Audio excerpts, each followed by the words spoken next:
What's up, guys? It is Rick Ginn. No, you are not. You are not seeing differently. We just had a bit of a swap for scheduling issues. So instead of me going, I don't know, whatever do on Friday, I'm going to you live today on Tuesday. So we are on the Flip with Rick channel. Yeah, part of my name's in there, so it works out really well. And I'm excited about today because I'm going to share with you the instant offer formula. And for those of you that don't know, I apologize for starting late.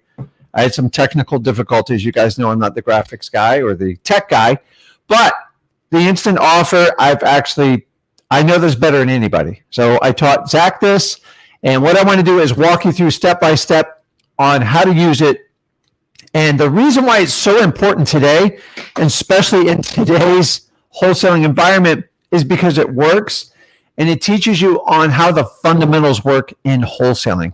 And if you don't get that right now, dude, wholesaling is very different from where it was for the last 7 years. And some of you are experiencing that now.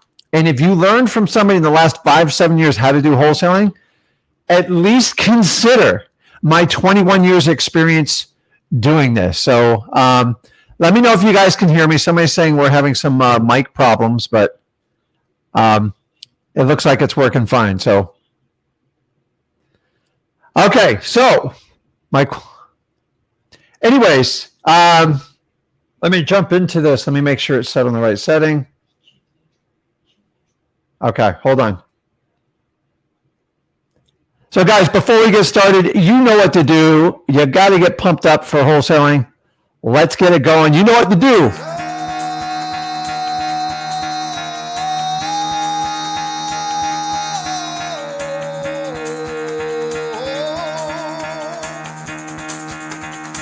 Get the fuck out of bed, bitch. Go.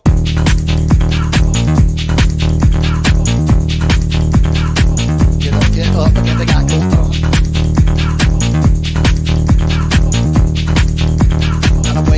Time to wake up, bitch. Get up.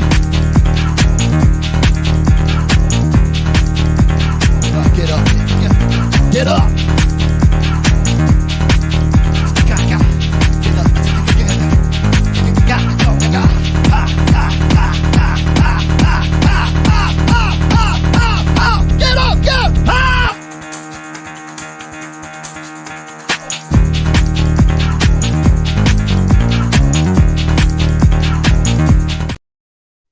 Okay, so tell me if we fixed that mic problem. Let me know in the comments just so I know. That's why I'm a good wholesaler and I'm not a tech guy. So awesome. So guys, you know how I treat wholesaling.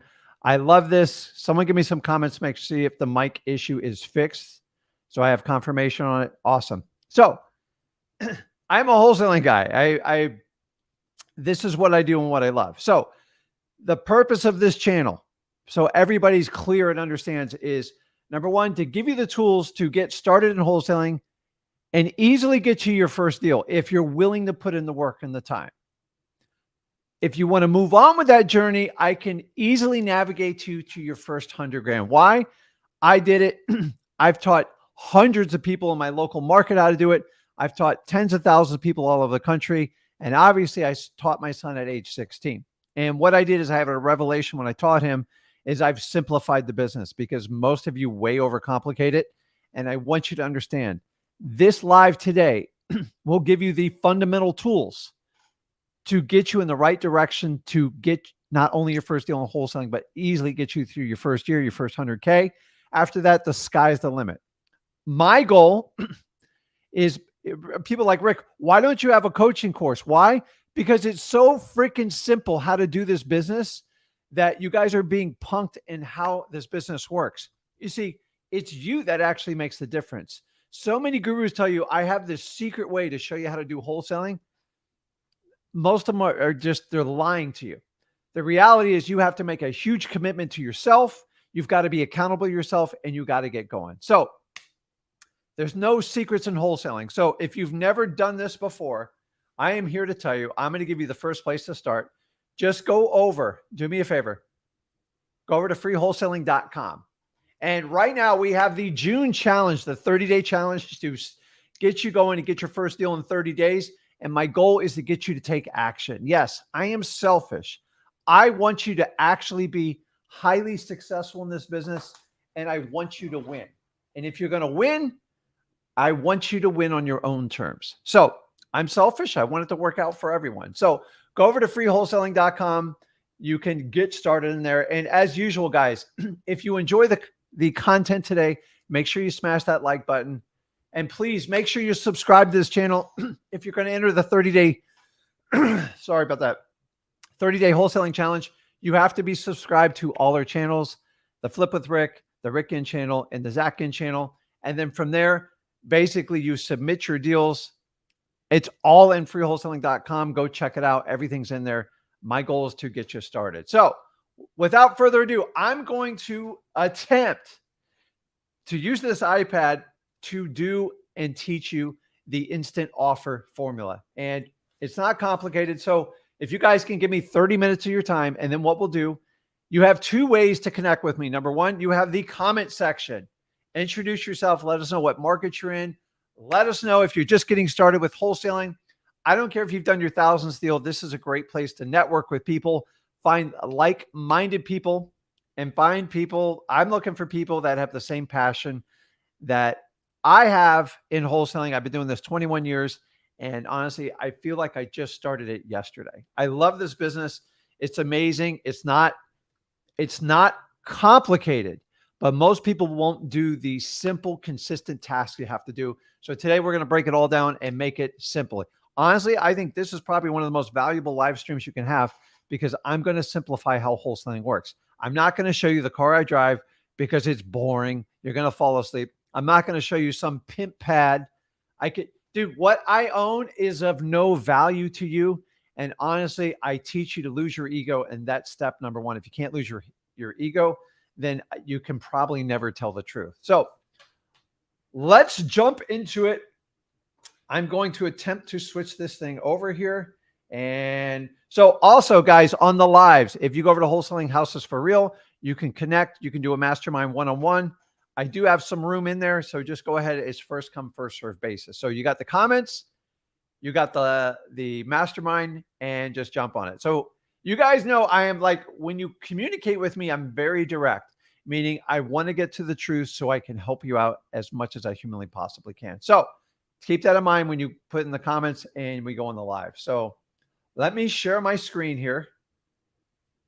Let's see. Okay. I think this is going to work. So we're talking about the instant offer.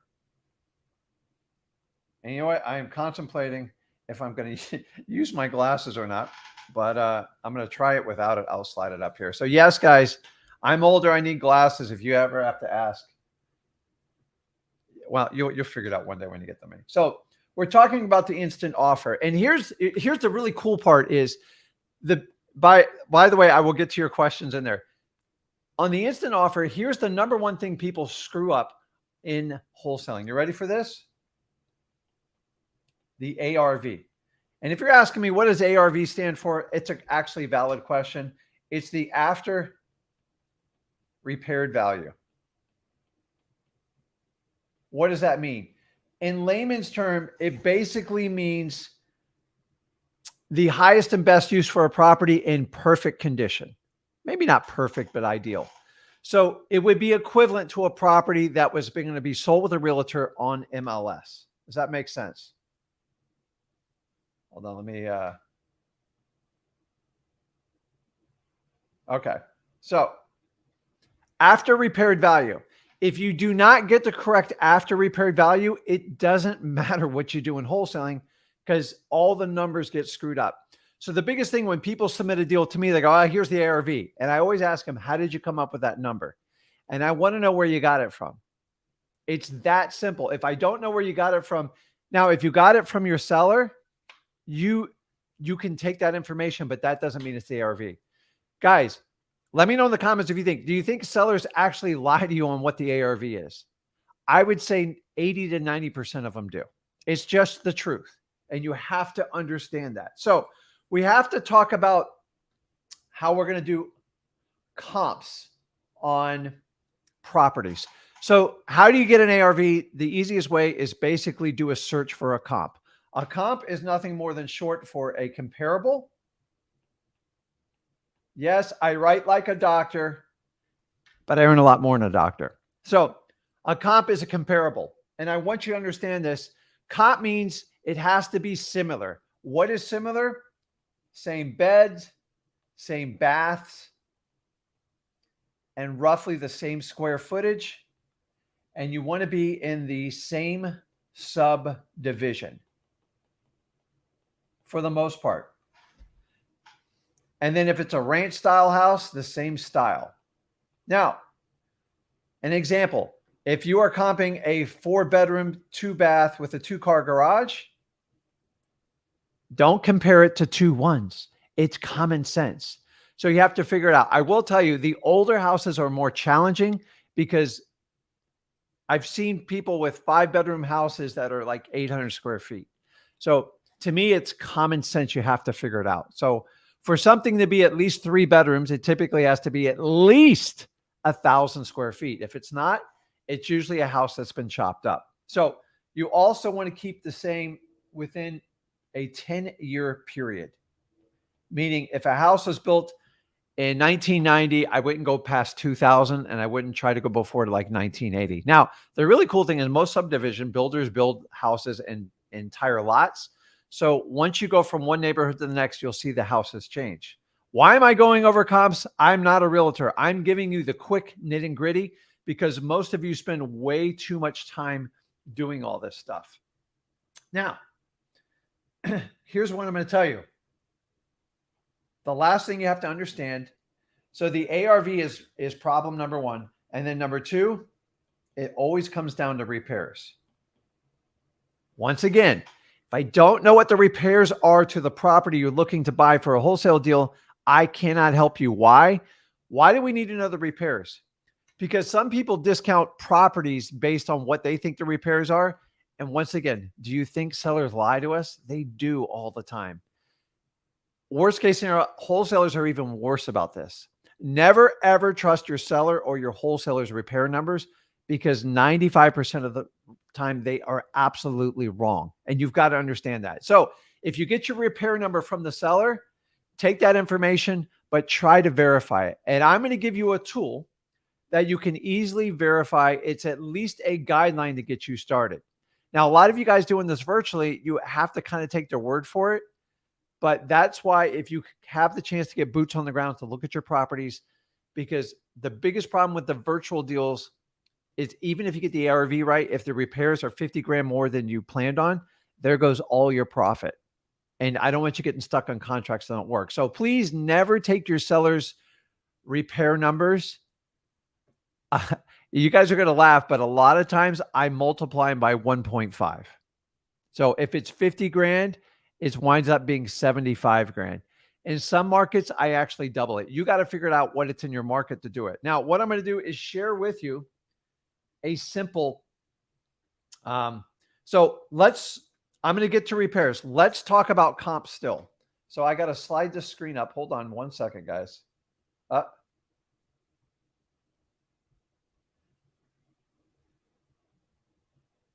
So let's do this. Let's talk about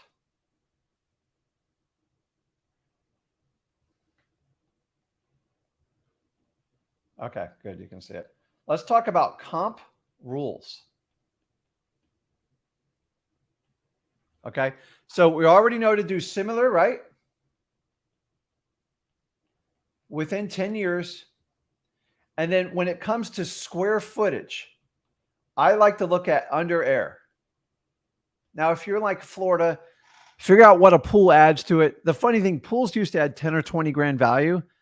Now a new pool, at least in the southeast part of the United States, is the minimum is 50 and most of them are closer to like 100. So pools add a whole new dimension. It's just not 10 or 20 grand anymore. And you've got to understand that. So if we understand that on the square footage, I like to look what's under air. Now, if you have decks and pools, it can make the property sell faster and you can add some numbers on it. Figure what that unique number to your market is and go from there. And then what I like to do is within 200 square feet, meaning it's either plus or minus, or If you want to get more general, you can do it within 15% max, 10% minimum. So if you guys got any specific questions about comp, understanding I'm teaching how to comp as a wholesaler, not a realtor. I'm not interested in how a realtor comps because I'm pricing this for a wholesale deal. Now, the really cool part about this is you've got to understand I have rules when you comp, and I'm going to teach you the biggest problem wholesalers have. This is like your meat and potatoes right now. You ready?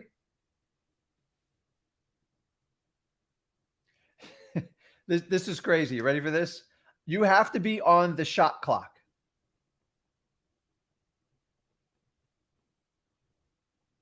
But before I get into the shot clock, I'm going to teach you, you should never comp a property until you determine the seller's motivation. Why? It's real simple. So the shot clock is going to be 10 minutes. You guys already know my rule on the 10 minutes. Unless you want to be a realtor and you want to be one of these wholesalers that says, go get your license and you can JV every deal. Honestly, in my opinion, you're kind of a glorified realtor in that point. I'm teaching you how to get off-market deals. So if I got 1,000 leads, okay, say you got 1,000 leads, say you're blessed and you get 1,000 leads. I want you to understand this. If I'm going to do 1,000 leads, I want you to think about it this way. If you get 1,000 leads and 75 of them wind up being like potential deals, meaning you're talking to them, there's signs of motivation, those 75 times 10 minutes, that's 750 minutes. I don't even know how many hours that is. Let's see how many hours that is. You ready?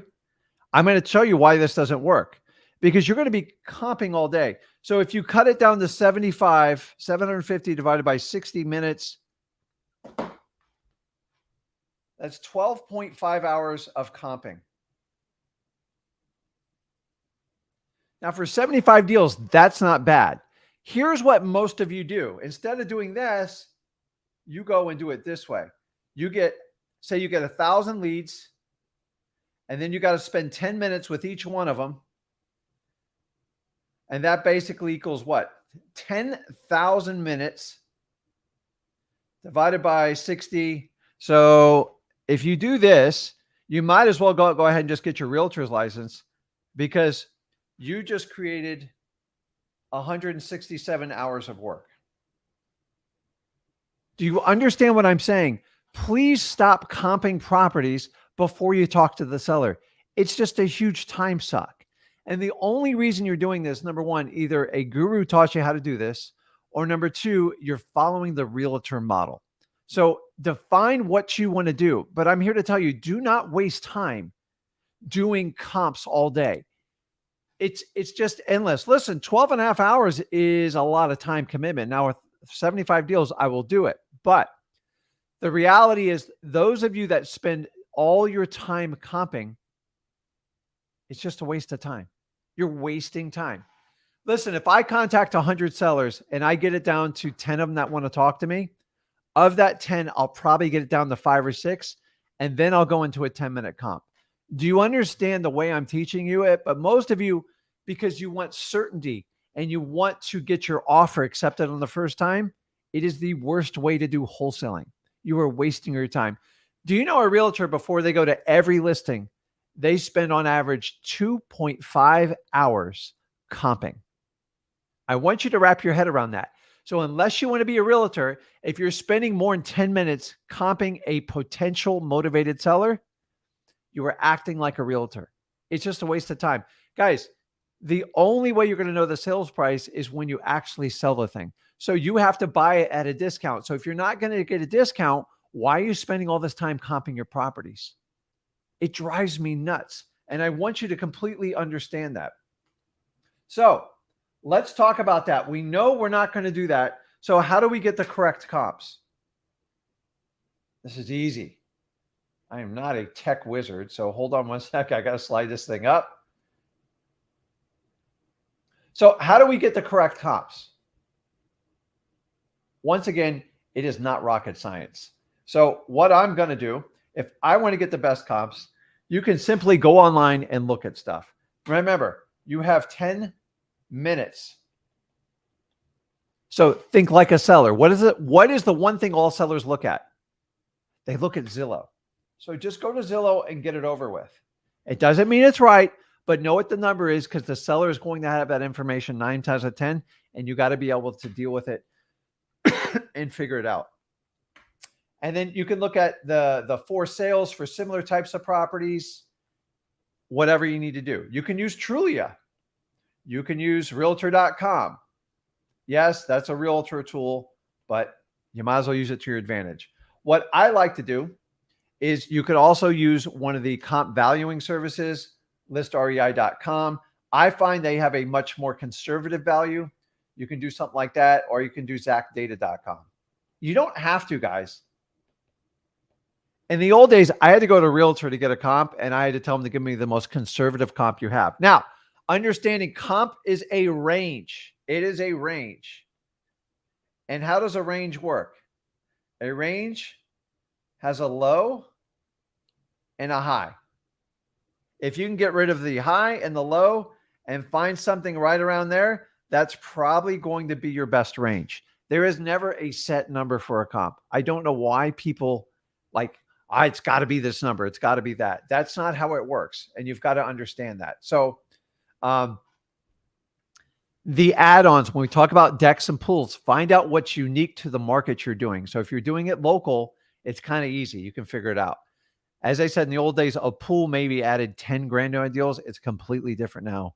It's around 40 to 50K in Florida. And depending on how customized the pool is, I mean, I just looked at a house with a $300,000 pool. I didn't even know you can make them like, it was almost like hotel quality.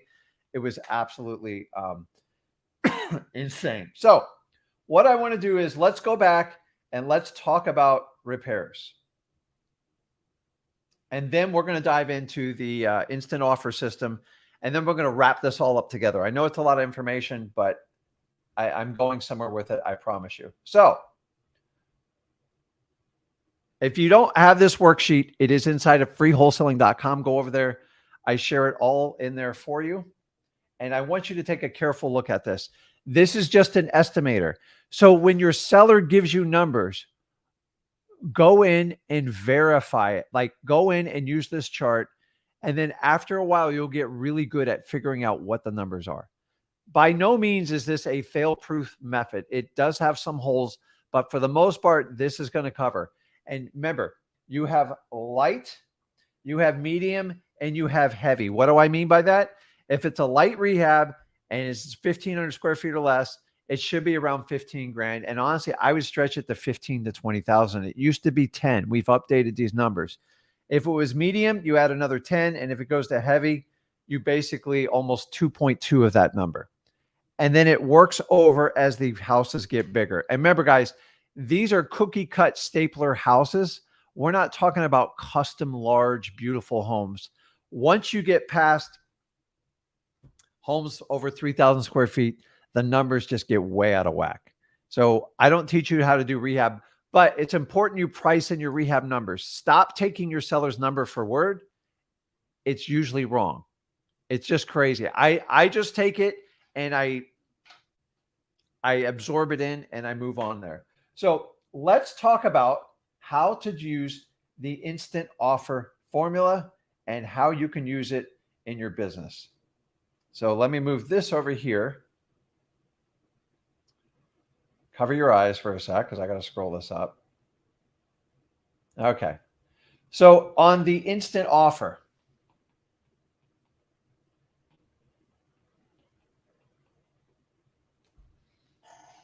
and you've got to understand this. And then we're also going to talk about non-disclosure states at the end. I did not forget about it. So first off, the old instant offer was what? 70% minus repairs, 70% of ARV minus repairs, minus your assignment fee, right? And that's your offer.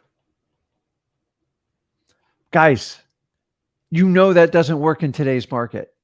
honestly, if you get anything of this, just take it. It's a home run. You'll do very well.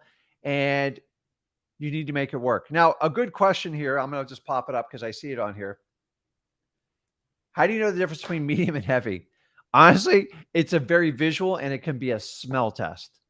Heavy, it's going to have smell and it looks terrible.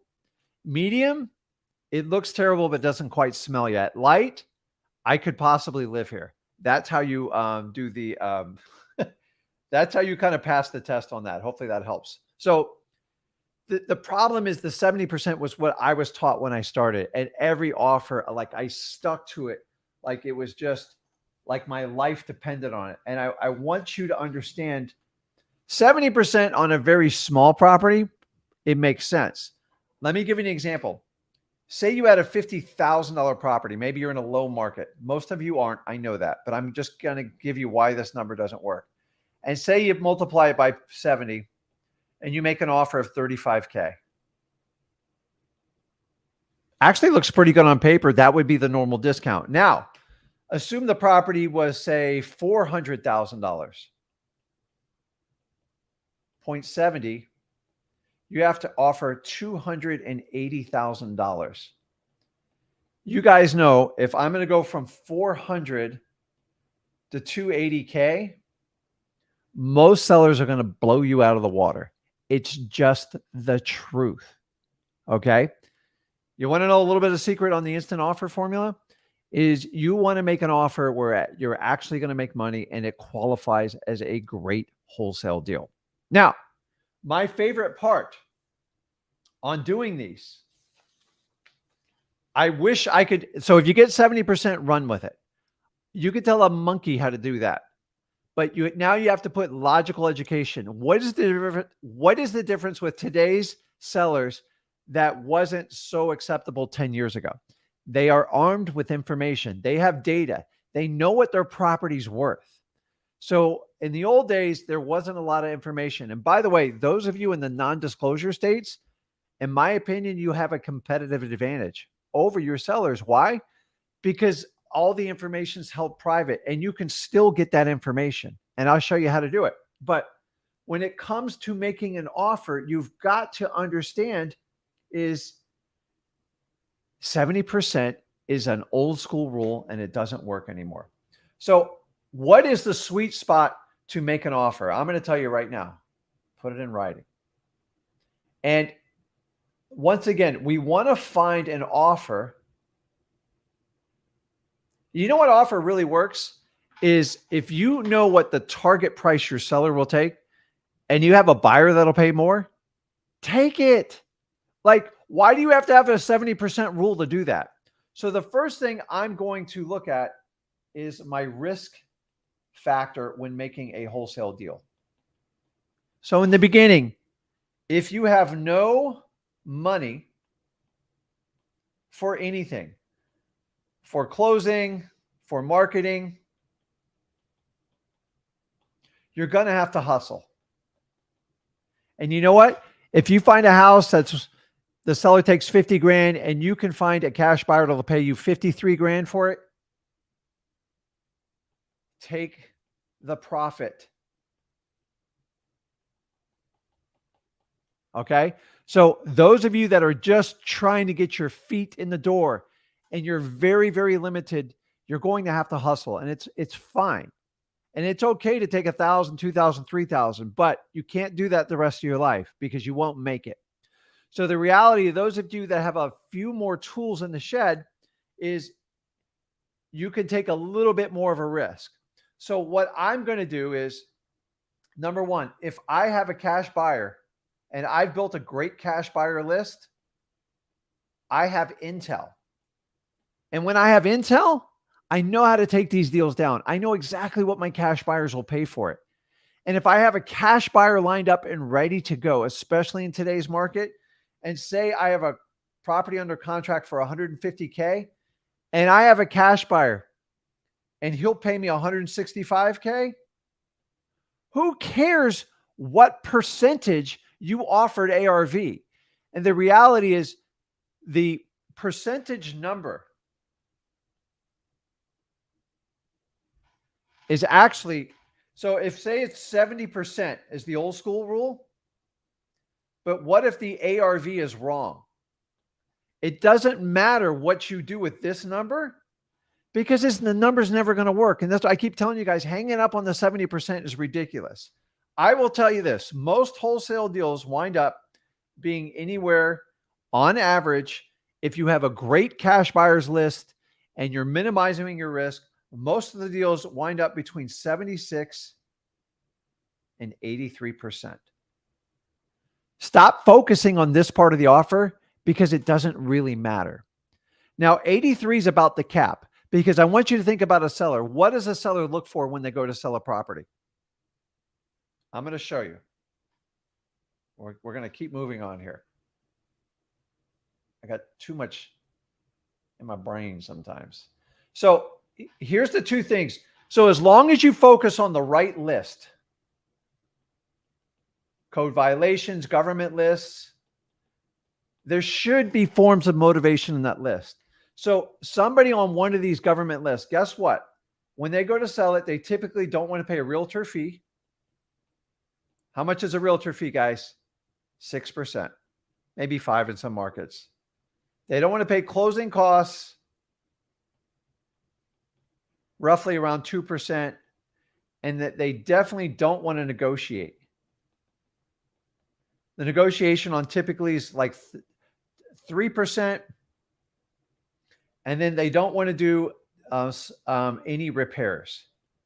And most property, on average, need about 5% in repairs. So let's add up these numbers, guys. 6, 8, 11, that's 16%. I want you to do the math. What's that put us around 84%? That's where a lot of these sellers will start. And I want you to understand, all you have to do is get that 84% down to like 76, 78%. And this is where your assignment fee is. But you have to consider, do you have a robust cash buyers list that will help you get the deals? Now, here's the reality is, I can give you 76, 78, 83. It depends on what you call the ARV. Because if your ARV is inflated by 15%, none of these numbers matter. And that's what I'm telling you guys. You're focusing on the wrong number. What I'm trying to teach you is buy your wholesale properties at the lowest price possible because your cash buyers are going to beat you up for it. And what you think the ARV is, what your seller thinks the ARV is, and what your cash buyer thinks your ARV is, they're all different numbers. So why are we sitting here focusing on the instant offer on like the numbers? So this teaches you how to work it back from the seller's perspective. When somebody contacts my company off the list, they're trying to skip the realtor. They typically don't want to pay closing costs. They don't want to do any repairs. And they definitely don't want to negotiate. So people always say, why would someone take a discount? The average person that calls off their list, they already expect a 10 to 12% discount. Now, if the motivation is there, meaning they need to sell the house due to repairs, a financial issue or something like that, all you have to do is walk them off the ledge that last 5 or 6%, and it's not hard to do. Think about it. We need to help sellers in spite of the actions they take. So I have a lot of sellers. I walk in the houses, there's no windows, there's holes in the roof, and they're crying, and hey, Rick, I really need to sell this property. I have to be able to buy that property and create a profit and help the seller at the same time. If you can't do it all, move on. I tell everyone I'm making a profit off the property, and I am giving you the awesomeness of convenience, discretion, and I'm going to give you the value of a speed. Why? Because I've been doing this 21 years. But I started in a lot of you guys' shoes the same way, and I'm here to tell you the instant offer. Here's the key is get the right ARV, get the right repairs, and the key is you have to come up with that number. Take the input of your sellers and whoever else is involved, especially realtors. They don't know what these numbers are. And then if you decide that the seller has motivation, here's the biggest part of the instant offer. If they have motivation, then you comp it. How long do you comp it? 10 minutes max. Now, everyone says, hey, Rick, how do I comp a property if it's like odd shape in the middle of nowhere? Comp it based on what it would rent for. And if you don't know how to do that, go over to freewholesaling.com. We teach you how to do it. You basically come up with what we call a cap rate, which is short for capitalization. And all you do is take all the rents and you minus off the tax, the insurance, leave some room for vacancy, like 20, 25%, and that'll give you a number. And then that total net number, you divide it by whatever sale price you think is correct and come out with a cap number. Now, we don't really do caps on single family houses, but you have to so a cap rate is basically an ROI. That's all it is, guys. So if you have a cap rate of 10%, that's a decent number, but keep in mind, you're only going to get cash flow on the property. You're probably going to have the same problems if you go to sell it that the seller is trying to have with it. So the whole idea of the instant offer is when you identify your list is stop comping everything before you talk to the sellers. It is a huge time suck and it doesn't work. And I'm here to tell you, if you would just fix this part of your wholesale game, you will go to new stratospheres. Remember, I'm here to simplify wholesaling for you, not complicate it. A guru telling you to go on MLS, to me as a newbie, is absolutely insanity. Where is the motivation going to be on MLS? And then, did I get in this business to be a licensed realtor to talk to other realtors? I have no problem with realtors, but let's face it, they don't like wholesalers. 9 out of 10 realtors have a negative connotation when it comes to wholesalers. So that's why I just stay out of their arena. It doesn't mean I don't do deals with real estate agents, but I never make that a primary focus of my business. And honestly, calling real estate agents, trying to negotiate, if you want to kill time, do it. But for the most part, unless you have an inside track on that property, huge time waste. Prove me wrong otherwise on it. So guys, that is really it on the instant offer. You've got to understand that you have to simplify. If you want to learn more on how to do it, go over to freewholesaling.com. I'm going to scroll it on the bottom here for you guys can see it. Let me get this off the screen. And then we are going to jump up and do my favorite part, which is massive interaction. We're going to have a lot of fun doing this. Let me put up the free wholesaling. It's scrolling across the bottom there for you. Go over there, guys. Remember, I'm here to create a legacy. How do I create a legacy? Train more people how to do wholesaling than anybody else in the entire world. So what do? I make it free. Here's the part you have to bring to it. You actually have to take incredible, massive amount of action, and you have to be extremely consistent. And you have to have such conviction for wholesaling that the slightest failure does not freak you out. You see, most people quit the minute they hit failure, and wholesaling has taught me the muscle on how to stick at it. It's no different than wrestling, football, or any other contact sport you do. The thing is, the ladies can do wholesaling. They can actually probably do it better than men. I always say that out loud because they listen better and they're easier to let their ego go. So if you're going to be good in any type of competitive sports, you're going to get beaten. And when you get beat, you just learn. So no different in wholesaling. You actually have to practice your trade. How do I practice? You role play. You talk to yourself. You spend time studying wholesaling. But most of you are spending way too much time studying people's courses, and you're not taking the action that is required to actually learn this business. So wholesaling is a journey for everyone. Everybody takes a different path when they do it. And here's how I look at it. You ready for this? You need to learn to become a marathon runner and not a sprinter. How do I know people are sprinters? The minute they quit wholesaling, they were 100% a sprinter. And I really don't want to be associated with you. Why? Because you quit. And when you quit, you're done. You failed. It's over. So you can assimilate this to any part of your life. God knows I've been on this earth long enough, and I'm here to tell you life is short. You've got to put your best foot forward. More people die with regrets of what they didn't do as opposed to what they did do. And so if you understand that going into it, you understand that you have to put your best effort forward. Why do we have a 95% failure ratio in the wholesale business? Gurus are part of it. They're not the entire blame. The reality is you guys buy into a story that's sounds so perfect and good, and you think it's going to fix your life, and it just creates you more drama. So what we want to do is teach you how to do the hard work up front. And if you're willing to take on that ride and do the hard work, amazing things can happen in your life, and especially in this business. So, guys, I have been knocked down so many times as a wholesaler, you can't even imagine. To this day, I still get knocked down. I am learning just like all of you. I'm just really good at wholesaling. I just got more experience. Now, I learned to be a marathon runner. I was not the fastest wholesaler out the gate, but I'm here 21 years later. Look at all the people who taught wholesaling. The minute it got hard, they bailed. They're gone. Oh my God, it's too hard.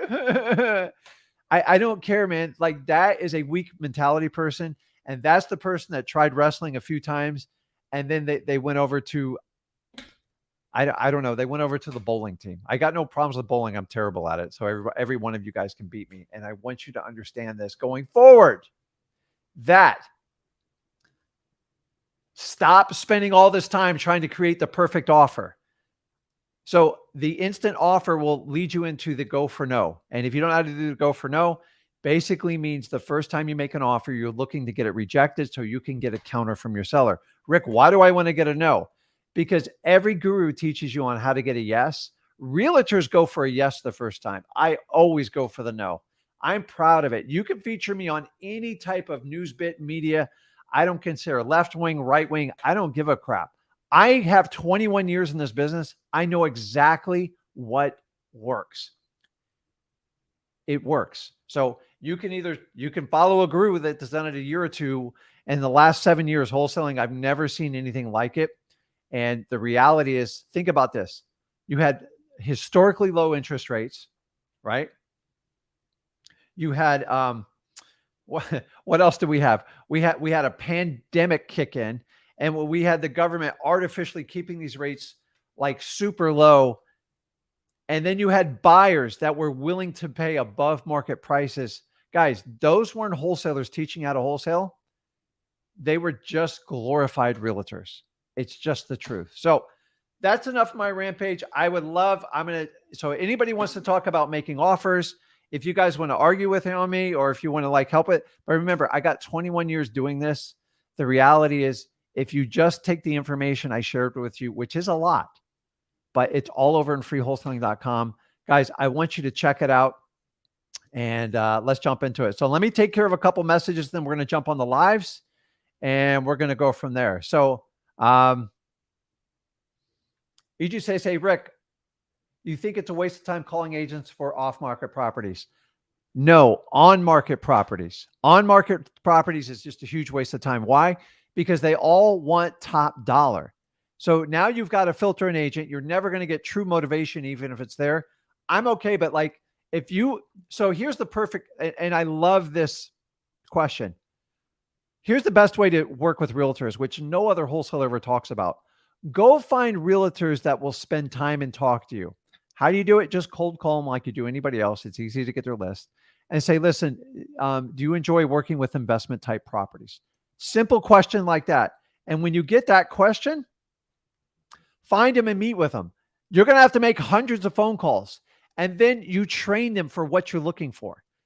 So if 95% of all properties go through realtors, I get it. They are the gatekeeper of a ton of real estate. So why not open it up? Here's the reality is, do you ever think they get contacted by sellers of properties that are not up to par or in really bad shape, or the seller's embarrassed to deal with it, and they call them because maybe they bought the house from them? They go, listen, Becky, the house has gone south. It's kind of embarrassing. Here's what most realtors do. Hey, I'll list it. I'll find a cash buyer. We'll figure it out. And it winds up being a mess. Now, if I teach Becky, hey, Becky, if you ever get one of your sellers that's really tired, the property's never going to pass inspection, and it's not going to get financing, call me, because I have the ability to pay you for those properties a fair price and still get you your full commission. Here's what I want from Becky. I don't want her to call me on every seller, but if she calls me 2 or 3 times a year, I'm excited. And so, EJ, great question. If you precondition your realtors, and I never represent myself as a wholesaler because there's a stigma with it. I just say, listen, I'm a cash buyer locally that buys properties. If they need a little bit of love, I would even consider relisting it with you. I never promise or guarantee it. I just leave it out there as trade bait. So that is my condition for working realtors. Now, off market, if you have that preconditioned talk, that's perfect. On market, you don't have enough money. I'm going to have to give up 50 hours a week to get very little progress doing it. Guys, ask me how I know this. There was only one time I've gone on MLS and we had great traction, and it was 2010 to 2012. That's it. There was so much inventory in every market. There was no point in even contacting off-market properties. Fast forward to today, we still have an inventory problem. Costs are rising, so rents aren't really dropping off, and we're in this kind of stalemate. And we're all waiting for this magic boot to drop.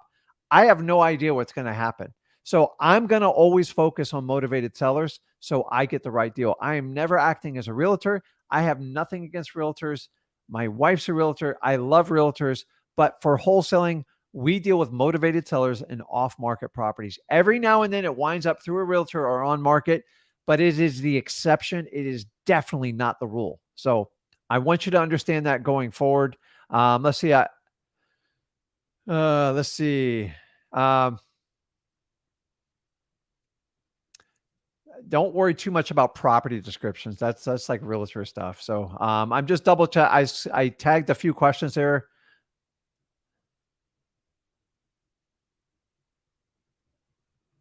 So this is a common one when you guys put this on there. If you feel like you're talking to another wholesaler, you are. So listen, I love working with wholesalers, but make sure you have a JV agreement up front with them.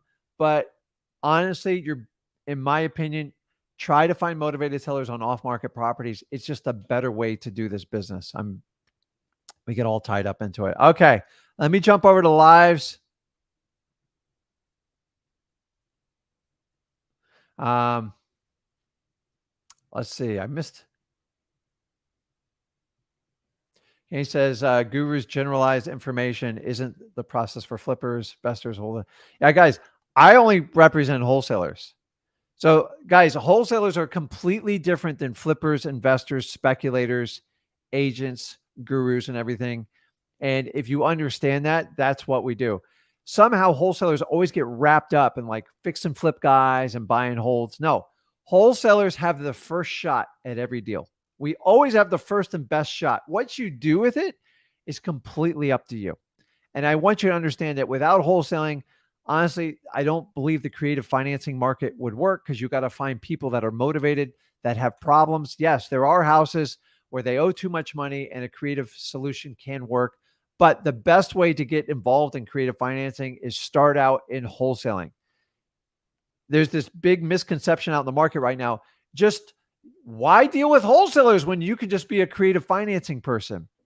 Okay, let me know how that works out. I love creative financing, but it does take some education and time. If you think you can crash course it in 3 months and learn everything you need to know about it, yes, you can get help. And I got no problem getting help. But please understand, you need to understand the paperwork, because when you take over someone's loan, there is an obligation that the seller has signed and committed. And guess what? They're held on the hot seat when things go wrong, not you. And if you really care about your seller, you better make sure you have the ability to fix it if that loan, they all don't get called due, but banks are getting smarter and smarter about everything. There's certain types of loans you can't even take over. Honestly, you should actually seek legal help before you take over some of these things, and especially be very careful how you title it. So, okay, let's jump over to the lives. And Zaya, what's going on? Hi, how are you? Good, man. How are you? I am good, thank you. What's going on? What can I help you out with today? I start before 2 days ago to make the reverse door for door and cold calling. Okay. And today I got in the morning a lot of phone calls from people that I left sticky notes on their door. And I schedule for tomorrow an appointment to see one of the properties. I also close a price with them on the phone, but I told them that it's not the real price until I see the condition of the property. Mm-hmm. And I want to know if there is any tips or things that I need to do before I'm going to the appointment with the seller. So you got them off of a cold call, right? Yeah. And did it come off like a particular list you were working on? Yes. Which list? I do also door to door and all and vacant properties and from the PropStream list. Got it. Okay. So Have you ran your 10-minute comp on it yet?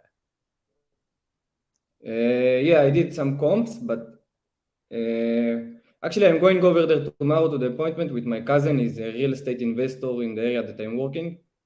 Uh-huh.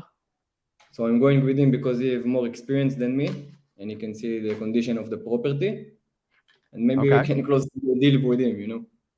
Yeah. So how much experience is it a family member you're going with? Your cousin? Yeah, yeah, my cousin. How much experience does he have? He started to make rentals before 2 years ago. Okay.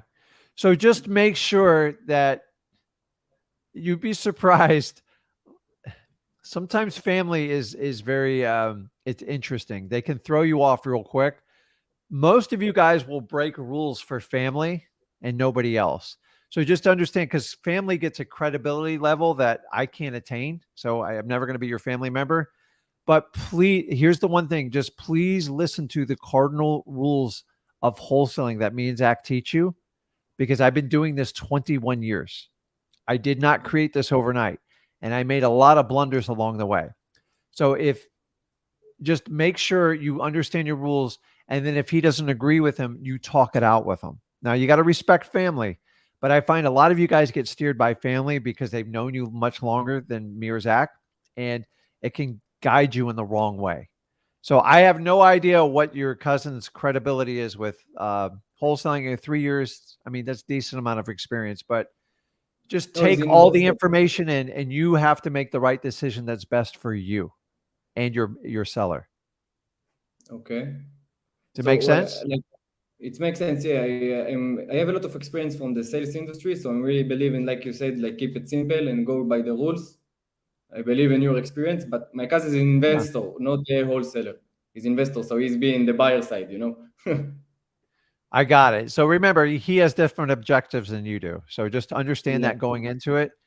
And by the way, guys, dude, cash buyers, when they come look at a properties, like I should do an entire video on this.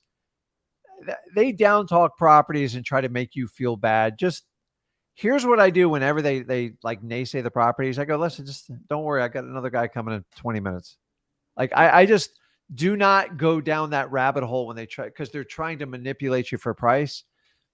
And a really good cash buyer will play poker with you. They will not tell you they like the property. They'll give you no indication.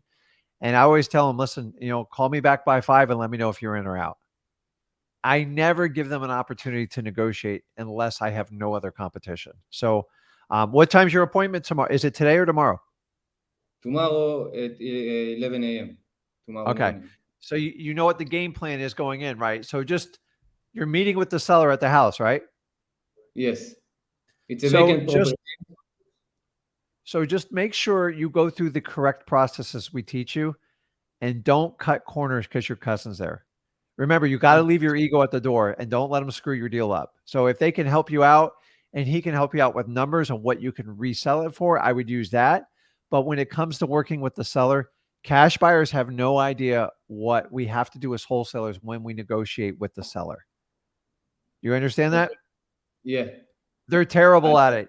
Don't don't fall for it, because I tell you, I've made the mistake so many times, and they're not so much family. I've never had the problem with family, because the only person I've ever done real estate was with Zach and probably my wife. But whenever I've had occasion where I had the cash buyer there when I had to meet with the seller, and it's very difficult because the sellers freak out when they hear what you're buying it for, and then they just want it like cheaper. So is your cousin going to be the buyer of the property? Maybe let's see the condition for it. But I also have Okay. this concerns in my mind, like you said, because it's a family. But Yeah. because it's my first, I just started the wholesaling. It's my first appointment. I decided Okay. to do it like, with the men that have more experience than me and take even like a less profit, but to get the confidence in the wholesaling. Yeah, you'll get it. So just get excited about it there. Show up early, drive around, all the stuff we teach over at freewholesaling.com. And remember, so I'm going to quiz you. What is the fundamental, past the seller being motivated, which I think you've already identified?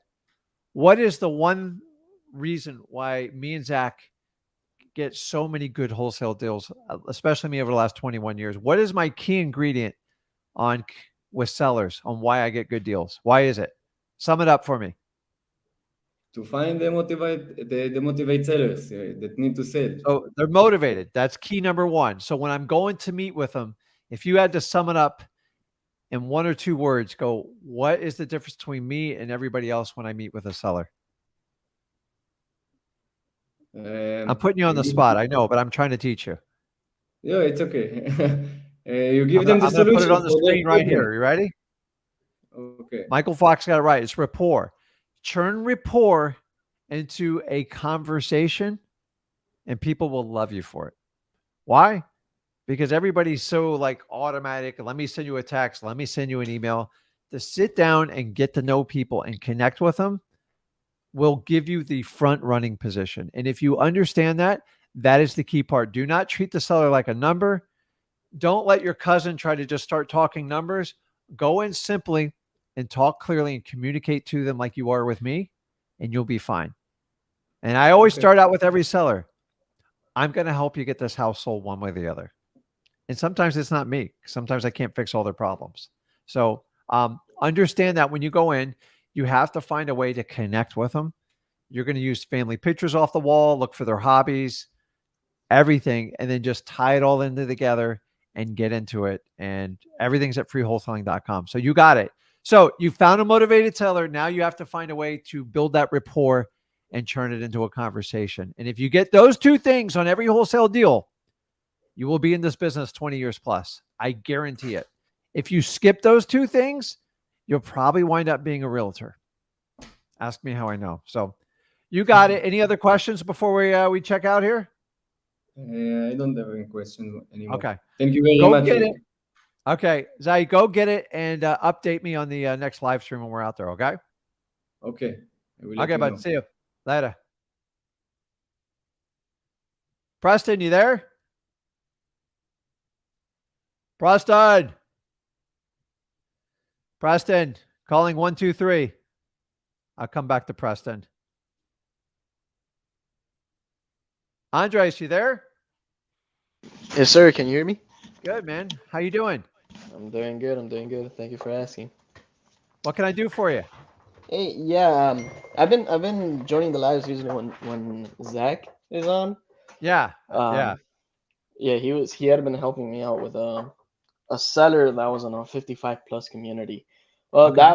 that one didn't end up going through. I just wanted to go on the live and ask, how would I approach a cold call with a person that's on the FDNC, so that I don't end up throwing myself under the bus.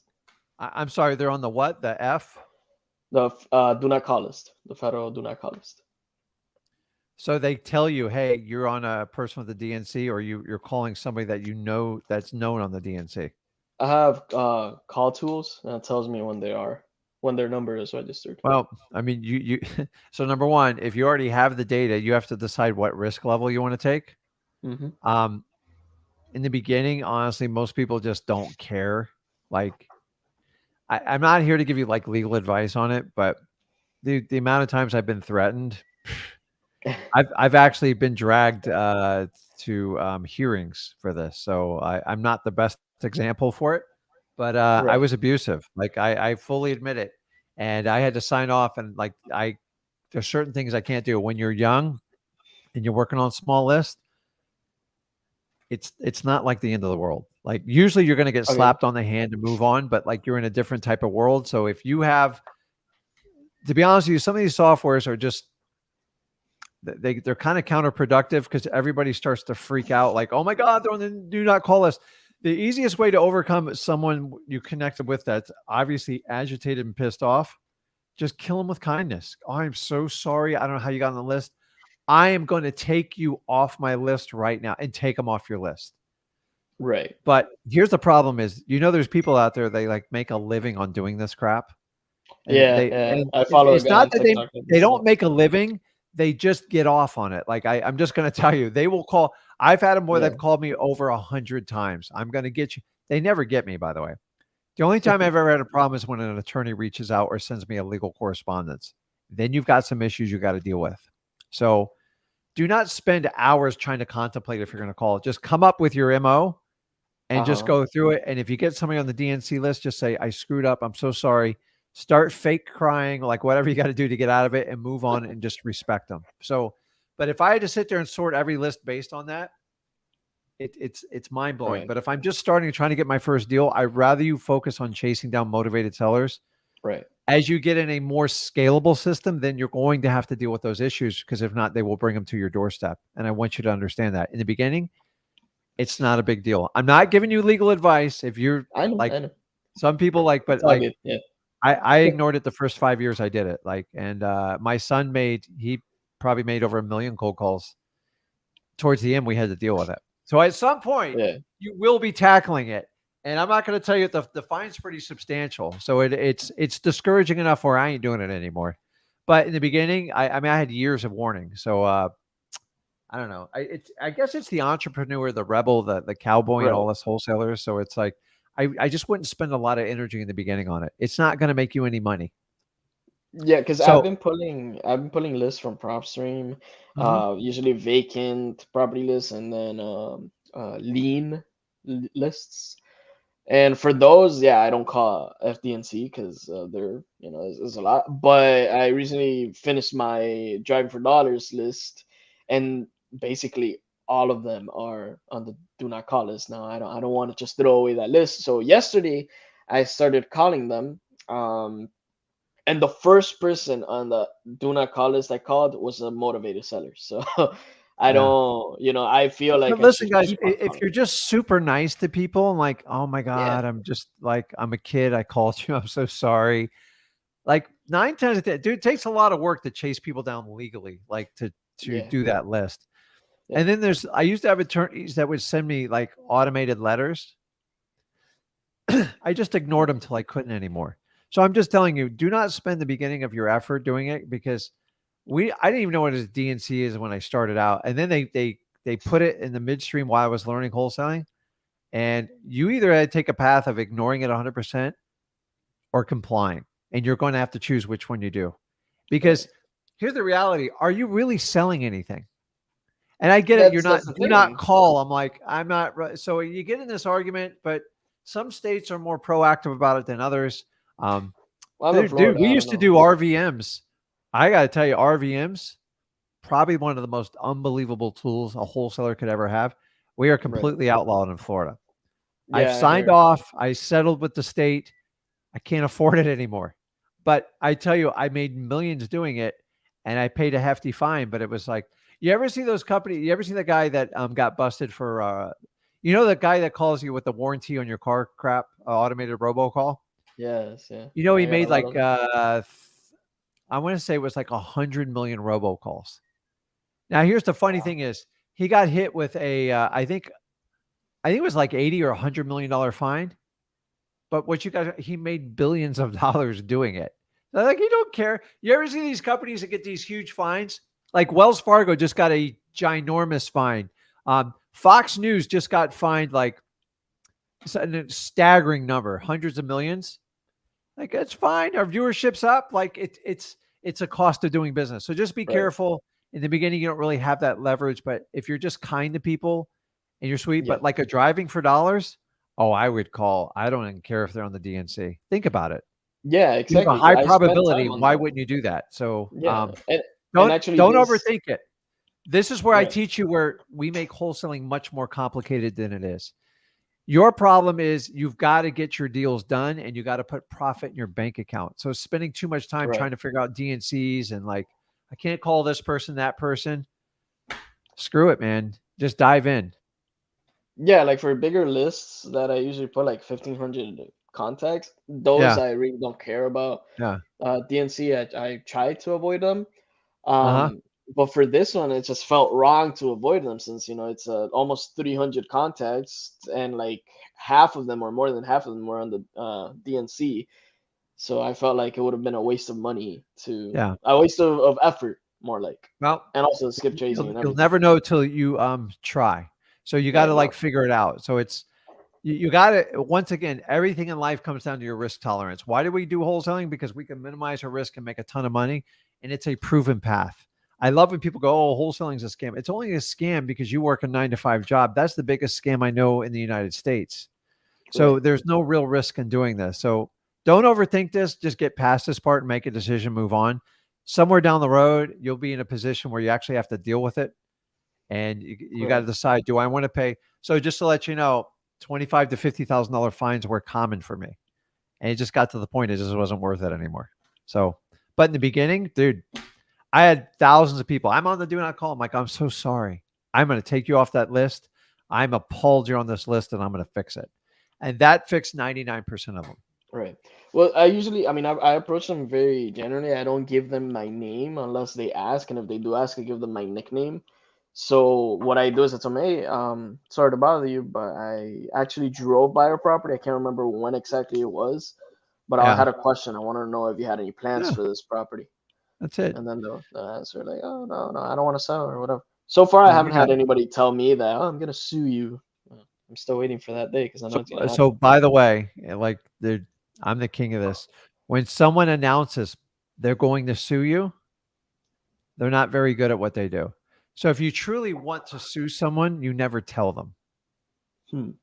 That's the ultimate threat. So the only time I've ever been sued, they never announced it.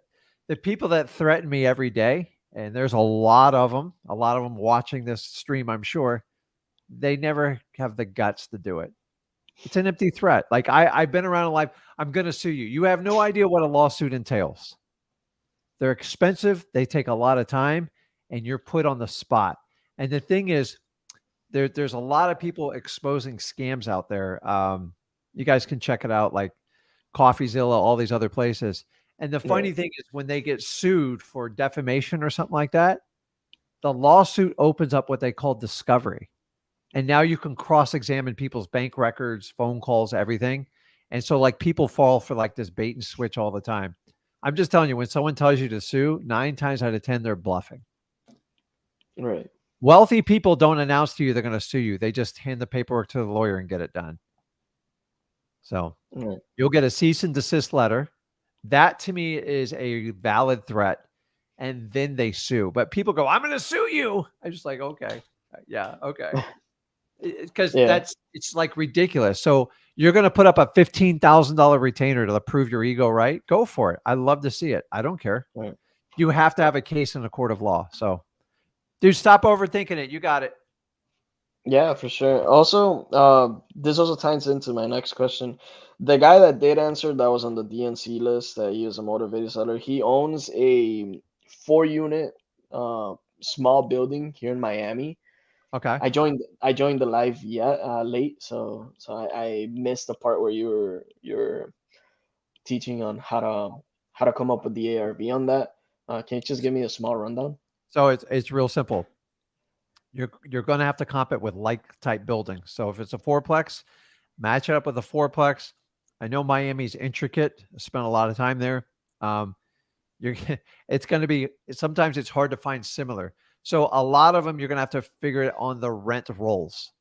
So figure Yeah. out what the potential it's going to earn, minus off the expenses, divide it by the price, and that'll give you what we call a cap rate, or Mm-hmm. basically an NOI, I'm Right. sorry, a ROI. It's basically what a return is. A return So investment. right, so right now, your United States government, without hesitation, through a treasury bill, you can get 5 to 5.25 with zero risk in your life. This is the challenge we're dealing with cash buyers. So right now, Mm-hmm. guys, I'm parking lots of money at 5.25% with no risk. It's not really tied up, and it's better than putting it in the bank.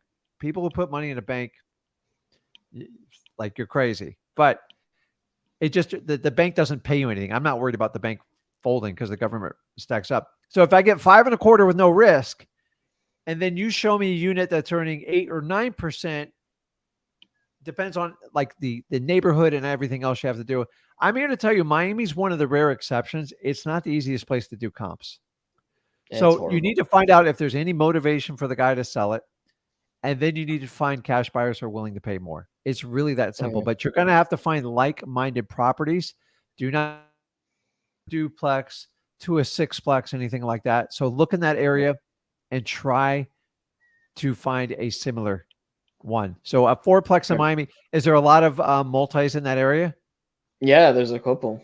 There's a Well, there you couple go. Just multifamily. try to There's a keep it couple within a 4 block. and 6. Try to keep it within Oh. one block. It's So in you a might, it's in a very that's the thing. It's in a very, let's just say, bad part of town. So yeah. it's Okay. Well, man, you don't have to live in it. You just got to sell it. So you just got to sell your contract. So it's, dude, you're talking about a guy who spent half his career in Fort Pierce, which is like Liberty City on a smaller scale. I've had everything happen to me. And after a while, after 4 or 5 years, I just stopped doing it. I just couldn't do it anymore. I'm right. like, I mean, you really had to like protect yourself. It was bad stuff. So it's like, Okay. so people are like, how do you know you're in a bad neighborhood? I go, man, I have to teach you that, like we need to take a whole nother class. Here's the reality is everybody. So in South Florida, when everybody out in the middle of the day sitting in their front yard, you're probably in a rough area. Why? Because Yeah, it's yeah, hotter in the house than it is outside. And if you're in South Florida right now, it's like 93 degrees. yeah, it's So a bad. lot of times you can get under a tree and you can chill. But if the wrong car drives in that neighborhood, they'll let you know right away. If you see bars on the window, you're probably in a neighborhood you don't want to be around. If you see pit bulls roaming the street with no leashes, you're probably in the wrong neighborhood. So I'm okay with you starting out there, but just understand when we talk about risk, you take a lot of risk when you do stuff like that. But dude, you're in Miami, you got to get things to work. If you can get in and out of a deal, who cares? You're not living there. Right. Yeah, no, But I don't, mean, not worth risking your life. Okay. yeah, I'm pushing Fort Myers now because Okay. Miami, like Do somebody in you the live in comments said, Miami? Miami's really tough. Yeah, I've been living here for 15 years. What part of It's Miami? just I live in Kendall. Okay. So I got a lot of family over there. So Yeah, yeah, I'm but in Miami Kendall is like once a month. So unfortunately, I spent a lot of time in Miami, not by my choice recently, but your traffic, man, I don't know what the hell's going on with that city. It's absolutely nuts. So, but okay, bud, I got to run here, man. You know what to do. yeah, for sure. All right, thank you, Okay. Rick. See ya. Okay. Let me grab a couple questions I put up here. So Hunter asked a question. He says, hey, is there any other money other than EMD you have to put up front in the title company? The answer is no. Whatever you negotiate with the seller and you being the buyer on the contract, it is up to you. Nothing's prepaid until the property closes. It'll all be on the HUD. Okay. Another one is Mason asked, has anyone ever door knocked? And I know you're asking with the stream, but I started out door knocking. I used to get the pre-foreclosures and I'd go door to door. I got to tell you, today's age, it's much tougher to do. My favorite way to get a wholesale deal was door knocking because you had an instant connection. It was one step above the phone. Logistically, though, today with Ring cameras and people just not even answering the door anymore, nobody knocks on the door. They got Ring doorbells. They got video surveillance. It's not nearly as effective. I would look at freewholesaling.com and look at like reverse driving for dollars. That's a great way to do it. So, okay, let's jump on. Let's see here.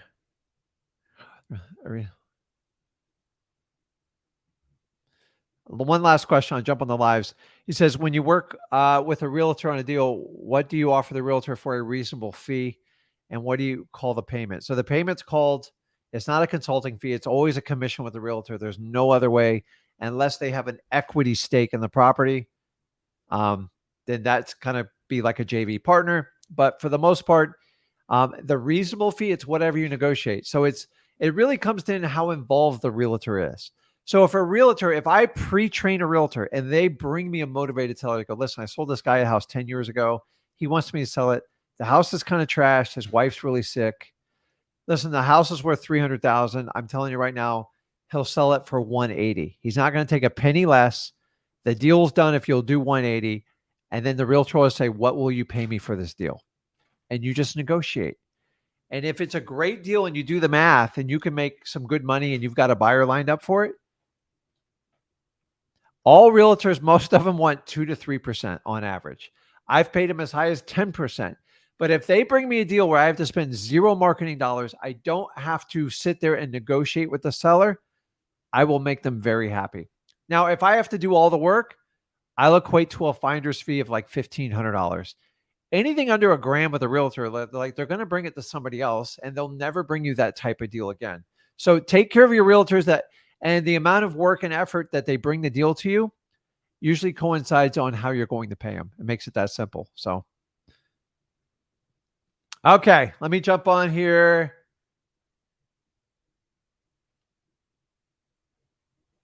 Jimmy, you there? Hey, hello. Can you hear me? Yes. What's going on, Jimmy? How can I help you out? Wow, it's so nice to connect with you, Ricks. Thank you so much. I Okay. have What's two going on, questions man? really quick. Yes. Shoot. What do you think of using contractors to go take pictures for you and for virtual wholesaling? And then the second If, question is, let's do yeah, the go first ahead. one. Then you can do that one. Okay.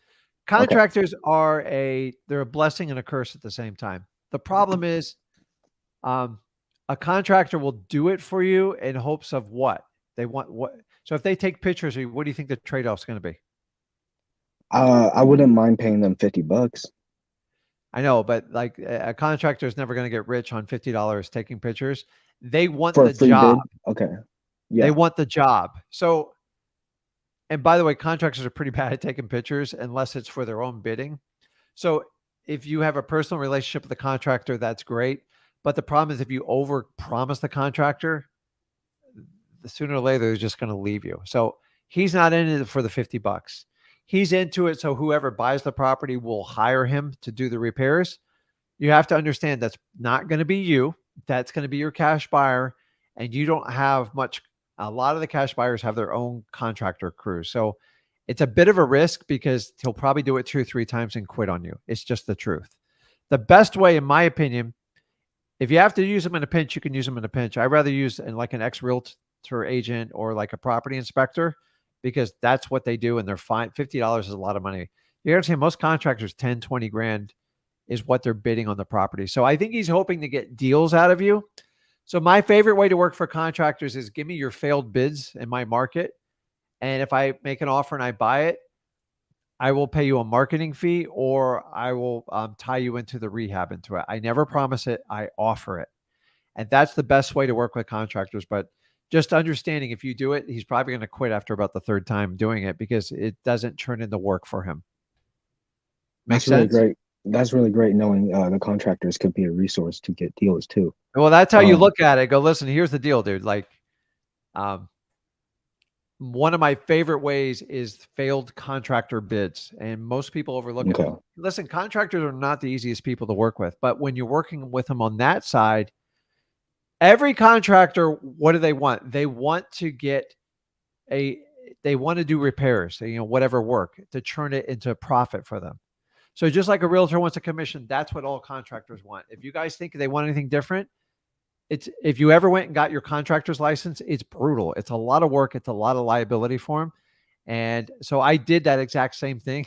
And I'll be honest with you, I wound up in a lawsuit over 3 years because we became such good friends. It just got out of control. And the problem is they always wanted more and more. And so I've never met a contractor that just goes, hey, I'm good with $50 a picture and we're done. So the best way is I should ask a realtor while he's finding my cash buyer, and he will go take pictures also. Yeah, but I just don't think it's a good fit for a contractor. Remember, they spent thousands of dollars getting this license and stuff. Picture is the least of their concerns. That they would do that to try to get work out of you. So they'll do estimates, but after a contractor writes 3 or 4 estimates and you do nothing, you will never see them again. Would you do that? Let me ask you, if you went out and wrote contracts on 4 properties through like the same realtor and they never came to fruition, probably the 5th time you're like, I'm not going to go back out there. You keep wasting my time. And the contractor is going to do the same thing with you. So find someone that wants to fit the role in taking the pictures and they're okay making $50, and then you won't be disappointed. That's the honest way to do it. What's your second question? I understand. How do you find the personal representatives on the PropStream pre-probate list?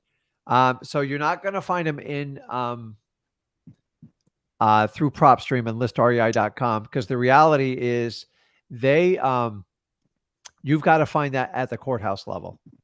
So the pre-probates in listrei.com through our PropStream affiliate account is basically, it finds people with a death record and own property within your given market in whatever county that is. That's huge, guys, because not every property actually goes through probate depending on how it's titled. And that's like a legal question. I don't get into that part of it. So if you find those, the easiest way to deal, if you just, why I like the pre-probates with listrei.com is you can get that list. So if you're short on time, say you got a full-time job and go, Rick, man, I really don't have time to do it. I can't go to the courthouse and do all this stuff. This is for you. It's somewhat of a shortcut.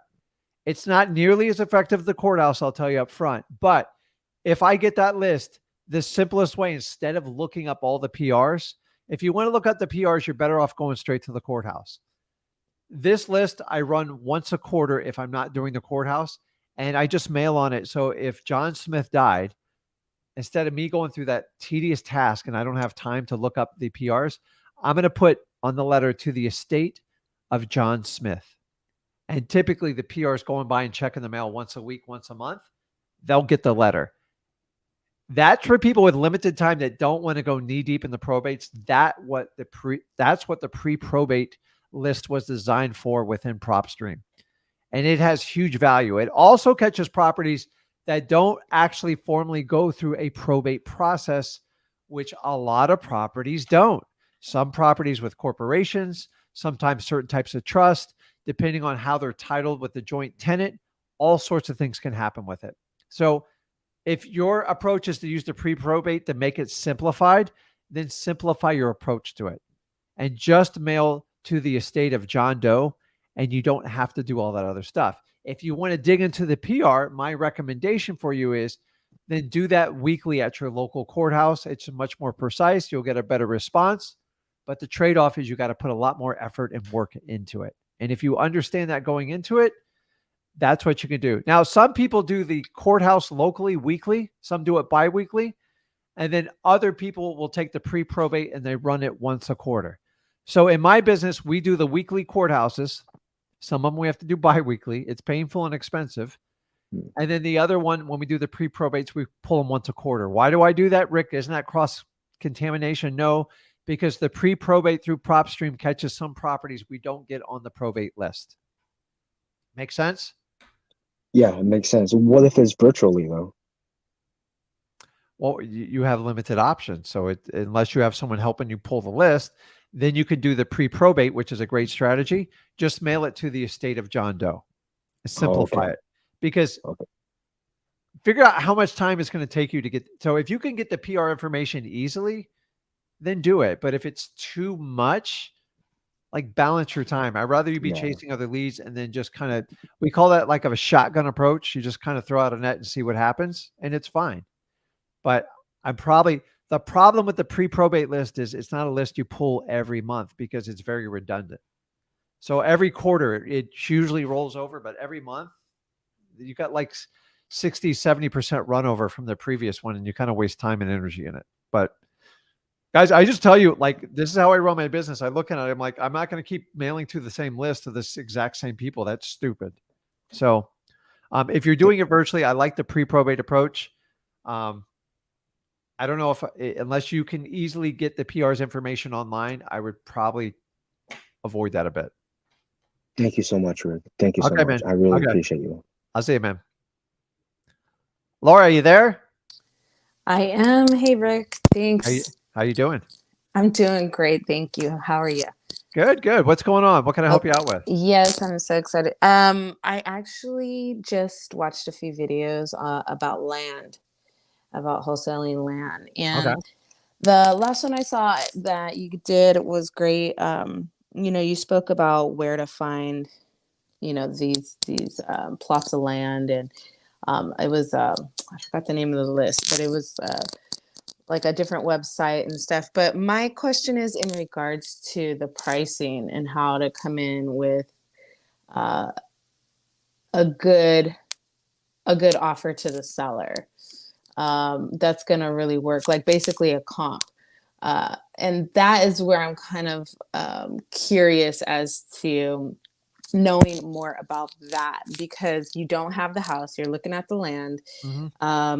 Let's say you find a good area, there's been some cash sales in that area, you've done that analysis, this is a good spot, then going into the details of a comp of land. Can you tell me a little bit more about that? Yeah. So, are you new to wholesaling, or you've done Ye- wholesaling before and you're switching the land, or? No, I'm new to wholesaling. Okay. So here's what I tell you. First and foremost, get a good foundation through freewholesaling.com, because in my opinion, land is easier because you just take the It house is. off. So knowing that, so the biggest challenge we have with land, and by the way, I didn't start out doing land. I did it by accident through my regular wholesaling, is it's not nearly as easy to comp. It's just the truth. It's literally raw dirt. So depending if it's an infill lot or an overgrown lot, depending on the size of the parcel and what state it is the only way you can dictate the price is what a cash buyer for vacant land will pay for it. And honestly, that is the hardest, in my opinion. It's harder to chase down the cash buyers than it is to locate people willing to sell their land. What I love about people who sell land, they're not very emotionally tied to it. They don't care. So I have personally bought land with this grand plan, and 10 years goes by and I'm like, well, that plan went to hell. And I'm like, I remember just looking around my wife. I go, what am I going to do with it? And I sold it. I had an investor literally knock on my office door, go, listen, I'll buy that tract of land. I was sitting on it 10 years, paying the taxes. I was getting annoyed with it. And he made me an offer. Now, I thought the offer was insane. So he paid me 3 times what I paid for it. Here's the funny part. This is recent, by the way, 2.5 years ago. He turned around and made a $300,000 profit on my land because I was too lazy to figure out what the highest and best use. I bought it for a personal reason. I didn't have a business plan with it. I was going to build like these custom houses on it, and it just never worked out. And he just asked. I said, sure. He goes, would you take this price? I said, yeah, put it in writing. And then a day later, they presented a contract. He funded it, did everything I asked me to. And then I went back and I asked him, how did it work out? And I'm happy for him. But here's the thing is, he already had somebody ready to buy that property when he approached me. So he already knew exactly what his buyer would pay, their bottom line limit. And he just pushed me to my lowest limit. And I put it together. What I'm telling you is, I kind of didn't care. It wasn't a big deal to me. It wasn't a priority. And I was getting tired of getting letters from the city about how I had to clean the property up. So all land deals always build around the cash buyers. It is the most challenging part of that part of the business. If you can find people that will buy in a proximity area and you can figure out one, then you can take down 10. That's the hardest part. End of story. I could go to any town and city and do the exact same thing I just told you. People are like, how hard is it to find motivated sellers with land? I go, actually, the emotional attachment's not there. The problem is chasing down these cash buyers. And by the way, cash buyers switch every 6 months in all these markets. So if you're relying on buyers from 2 to 3 years ago, I promise you they're not around anymore. That's it. And then you can reverse wholesale land much easier than you can a property because you don't have all the pitfalls. You don't have to deal with that. You don't have to worry about the cash buyer meeting with the seller and all the things that we worry about in wholesaling, as opposed to you could do it virtually from anywhere. So what state are you in? I'm in California. Yeah. So like you can pick anywhere you want in the United States because you don't have to get in your car and ever look at this land. What you have to do is get data to see what people will pay for it and how many buyers are in like that given market. And it's a pain in the butt. And if you can get through that, you can do it. I've got at least 10 friends. All they do is land all day long. Here's the secret. They know exactly where to buy and they know exactly what their buyers will pay for it. In the beginning, they were clueless and they were all over the board. And then they found a market that started winning. And then once you have data, then you can scale it.